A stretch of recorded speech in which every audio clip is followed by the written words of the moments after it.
श्रीगुरुभ्यो नमः। हरिः ॐ। यश्चन्दसामृषभो विश्वरूपः छन्दोऽभ्योऽध्यमृतात् सम्बभूव समेन्द्रो मेधया आस्पृणोतु अमृतस्य देवधारणो भूयासं शरीरं मे विचर्षणम् जिह्वा मे मधुमत्तमा कर्णाभ्यां भूरिविश्रुवम् ब्रह्मणः कोशोऽसि मेधया पिहितः श्रुतं मे गोपाय ॐ शान्तिः शान्तिः शान्तिः। ॐ मेधा देवी जुषमाणा न आगात् विश्वासि भद्रा सुमनस्य माना त्वया जुष्टानुदमाना दुरुक्तान् बृहद्वदेम विदथे सुवीरा त्वया जुष्टऋषिर्भवति देवि त्वया ब्रह्मा गतश्रीरुतत्वया त्वया जुष्टश्चित्रं विन्दते वसुसानो जुषस्वद्रविणो न मेधे मेधां म इन्द्रो ददातु मेधां देवी सरस्वती मेधां मे अश्विना बुभा वाधत्तां पुष्करस्रजा अप्सरासु च या मेधा गन्धर्वेषु च यन्मनः दैवी मेधा सरस्वती सामां मेधा सुरविर्जुषतागस्वाहा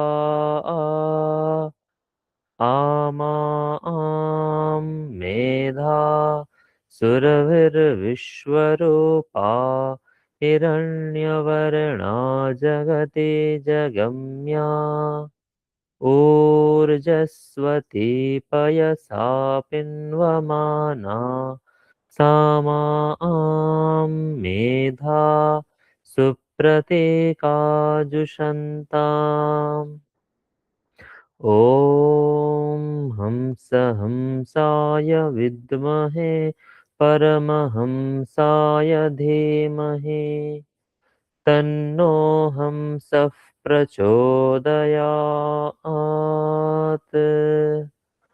ॐ शान्तिः शान्तिः शान्तिः।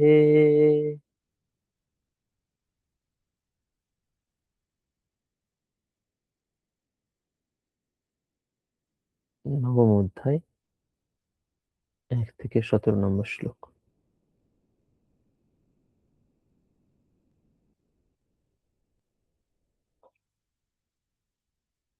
वसुदेवसुतं देवं कंसचाणूरमर्दनं देवकी परमानन्दं कृष्णं वन्दे जगद्गुरुम् अथ नवमोऽध्यायः राजविद्या राजगुह्ययोगः श्रीभगवानुवाच इदं तु ते गुह्यतमं प्रवक्ष्याम्यनसूयवे ज्ञानं विज्ञानसहितं यज्ञात्वा मोक्ष्यसे शुभात् राजविद्या राजगुह्यम् पवित्रमिदमुत्तमम् प्रत्यक्षावगमन् धर्म्यम् सुसुखं कर्तुमव्ययम् अश्रद्दधानाः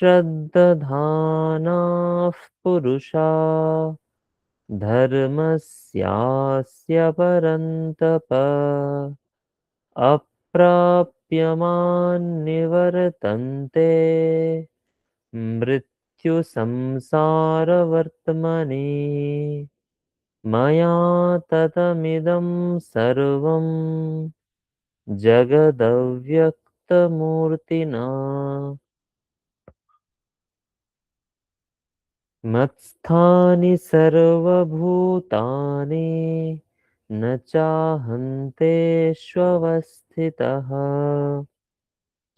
न च मत्स्थानि भूतानि पश्य मे योगमैश्वरम् भूतभृन्न च भूतस्थो ममात्मा भूतभावनः यथाकाशस्थितो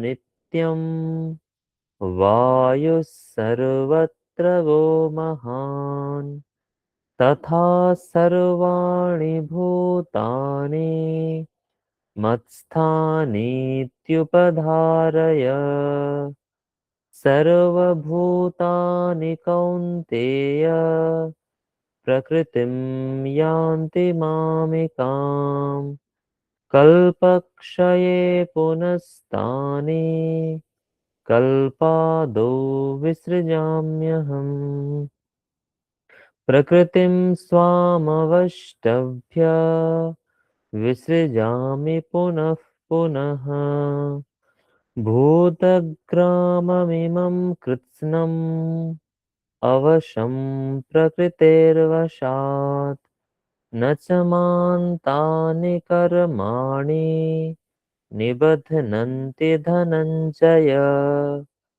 उदासीनवदासीनम् असक्तं तेषु कर्मसु मयाध्यक्षेण प्रकृतिः सूयते सचराचरम् हेतुनानेन कौन्तेय जगद्विपरिवर्तते अवजानन्ति मां मूढा मानुषीं तनुमाश्रितम् परं भावमजानन्तो मम भूतमहेश्वरम् मोघाशा मोघकर्माणो मोघज्ञानाविचेतसः राक्षसीमासुरीं चैव प्रकृतिं मोहिनीं श्रिताः महात्मानस्तु मां पार्थ दैवीं प्रकृतिमाश्रिताः भजन्त्यनन्यमनसो ज्ञात्वा भूतादिमव्ययम् सततं कीर्तयन्तो मां यतन्तश्च दृढव्रताः नमस्यन्तश्च मां भक्त्या नित्ययुक्ता उपासते ज्ञानयज्ञेन चाप्यन्ये यजन्तो मामुपासते एकत्वेन पृथक्त्वेन बहुधा विश्वतो मुखम् अहं क्रतुरहं यज्ञः स्वधाहमहमौषधम् मन्त्रोऽहमहमेवाज्यम् अहमग्निरहं हुतम् पिताहमस्य जगतो माता धाता पितामहः वेद्यं पवित्रमोङ्कार ऋक्सामयजुरेव च।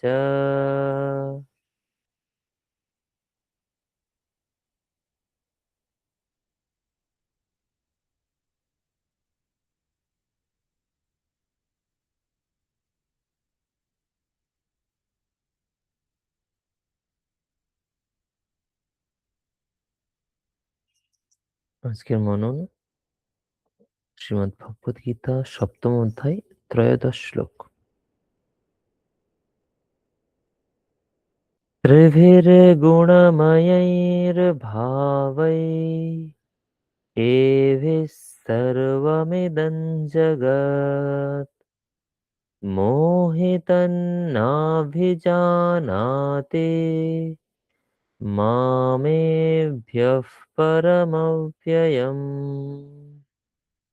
त्रिभिर्गुणमयैर्भावैः एभिः सर्वमिदं जगत् मोहितन्नाभिजानाति मामेभ्यः परमव्ययम्। শ্লোকটির সাধারণ অর্থ: গুণের কার্যরূপ সাত্ত্বিক, রাজসিক এবং তামসিক এই তিন প্রকার ভাব দ্বারা এই সমস্ত জগতের প্রাণীসমূহ মোহগ্রস্ত হয়ে আছে। তাই এই ত্রিগুণের অতীত অবিনাশী আমাকে তারা জানতে পারে না। আমরা সপ্তম অধ্যায়ে ভগবান অর্জুনকে বলছেন যে কিভাবে সম্পূর্ণরূপে আমাকে জানবে। এই অধ্যায়ে তোমাকে আমি সেই কথা বলবো, যা জানলে আমাকে জানার আর কোনো কিছুই অবশিষ্ট থাকে না। কিন্তু সেই রূপে ভগবানকে খুব কম ব্যক্তি জানতে পারে। হাজার হাজার মানুষ ভগবানকে জানার চেষ্টা করে, কিন্তু তার মধ্যে খুব অল্প ব্যক্তি ভগবানকে প্রকৃত রূপে তত্ত্বগতভাবে জানতে পারে। ভগবান সর্বত্র ব্যপ্ত হয়ে আছেন। ভগবান বলছেন, আমার দুই প্রকৃতি, পরা প্রকৃতি এবং অপরা প্রকৃতি। পরা প্রকৃতি বলতে জীব এবং অপরা প্রকৃতি জড়। জড় বলতে পঞ্চ মহাভূত, মন, বুদ্ধি এবং অহংকার। এই দুই প্রকৃতির দ্বারা ভগবান সর্বত্র ব্যপ্ত হয়ে আছেন। তারপর ভগবান বলছেন যে আমি সর্বত্র ব্যপ্ত হয়ে আছি কিভাবে। যেমন মণিগণ অর্থাৎ একটি মালাতে সুতোর মাঝখান দিয়ে সুতো যায় এবং প্রত্যেক ওই সুতোর মধ্যে মণি গাঁথা হয়ে থাকে, সেই রকমই আমি প্রত্যেকের মধ্যে আছি। আমি কিসের মধ্যে আছি সেইখানে ভগবান ক্রমশ বোঝা গেছেন যে তিনি জলের মধ্যে আছেন রস হয়ে, চন্দ্র সূর্যের মধ্যে আছেন প্রভা হয়ে, বেদের মধ্যে আছেন প্রণব হয়ে, আকাশের মধ্যে শব্দ হয়ে আছেন এবং মানুষের মধ্যে পৌরুষত্ব রূপে আছেন। এভাবে ভগবান ক্রমশ বলছেন। তারপর ভগবান বলছেন যে এই যে প্রকৃতি, যেটা তিনটে গুণ নিয়ে তৈরি, সত্ত্ব, রজ এবং তম, এই সমস্ত প্রকৃতি থেকে যা কিছু উৎপন্ন হয়েছে, সাত্ত্বিক পদার্থ, রাজসিক পদার্থ এবং তামসিক পদার্থ, সেই সব প্রকৃতি থেকে উৎপন্ন হয়েছে জানবে, কিন্তু আসলে সেগুলো আমার থেকেই উৎপন্ন হয়েছে। কিন্তু আমি তার বশে নই। আমি সেগুলোকে নিজের বশে রেখে তাদেরকে নিজের মতো পরিচালনা করি, কিন্তু আমি সেই প্রকৃতির বা সেই ৩ গুণের বশে নয়। ভগবান এই শ্লোকেও সেই কথাই বলছেন যে ত্রিভিহি গুণময়ৈহি ভাবৈহি এভিহি সর্বমিদং জগৎ মোহিতম। এই ৩ গুণের দ্বারাই সমস্ত জগৎ মোহিত হয়ে আছে। ৩ গুণ, সত্ত্ব, রজ, তম। এই ৩ প্রকার পদার্থের দ্বারাই জগৎ ব্যাপ্ত হয়ে আছে। যে কোনো পদার্থ, আমি আগের দিন বলছিলাম যে পঞ্চ মহাভূত বা যা কিছু জড় পদার্থ আছে, যেগুলো প্রকৃতি থেকে উৎপন্ন হয়েছে, সবই প্রকৃতির বিকার। প্রকৃতির বিকার মানে এই সত্ত্ব, রজ, তম, এই ৩ গুণ দিয়েই তৈরি। সুতরাং এই ৩ গুণ সম্পূর্ণরূপে এই জগতে ব্যক্ত হয়ে আছে। কিন্তু যারা জ্ঞানী ব্যক্তি, তারা এই ৩ গুণ দিয়ে যে জগৎ, ত্রিগুণাত্মক যে জগৎ, তাতে মোহিত হয় না। কারা মোহিত হয়? যারা বুঝতে পারে না, জড় এবং চেতনের মধ্যে পার্থক্য করতে পারে না, যারা মোহিত, মোহিত মানে মুগ্ধ হয়ে আছে, যাদের বিবেক জ্ঞান নেই, বিবেক বলতে পার্থক্য করতে পারে না, যাদের আমি আত্মা, আমি পুরুষ, আমি চৈতন্য স্বরূপ, এই জ্ঞান নেই, যারা চেতন এবং জড়ের মধ্যে অধ্যাস করে ব্যবহার করছে, তারা এই ৩ গুণের দ্বারা আবদ্ধ হয়ে আছে, এই জগতে আটকে আছে, সংসারীরা। কিন্তু তারা সেই ৩ গুণের ওপরে যে আছে, ৩ গুণ থেকে সম্পূর্ণরূপে আলাদা, যিনি চেতন ব্যক্তি, চেতন কোনো পদার্থ, ঈশ্বর বা চৈতন্য স্বরূপ যে ব্রহ্ম, তাকে জানতে পারে না। ভগবান বলছেন মোহিতম নাভি জানাতি, যিনি মোহিত তিনি এটা জানেন না। কাকে জানেন না? মাম এভ্যঃ পরম অব্যয়ম, আমি যে এদের থেকে, এই ৩ গুণ রূপ জগৎ, তাদের থেকে পরম, তাদের থেকে অনেক আলাদা, তাদের থেকে শ্রেষ্ঠ, অব্যয়ম অর্থাৎ ব্যয় রহিত। ব্যয় রহিত মানে পরিবর্তন যার হয় না, পরিবর্তন রহিত। জন্ম, স্থিতি, লয় প্রভৃতি যে হয়, সেগুলো প্রকৃতির মধ্যে যারা আছে তাদের হয়, কিন্তু আমি প্রকৃতির মধ্যে নই। আমি চেতন, আমি প্রকৃতির ওপরে। সেই জন্য আমি অব্যয়, আমার পরিবর্তন নেই। সমস্ত বিকার প্রকৃতির হয়, আমার কোনো বিকার হয় না, সেই জন্য অব্যয়।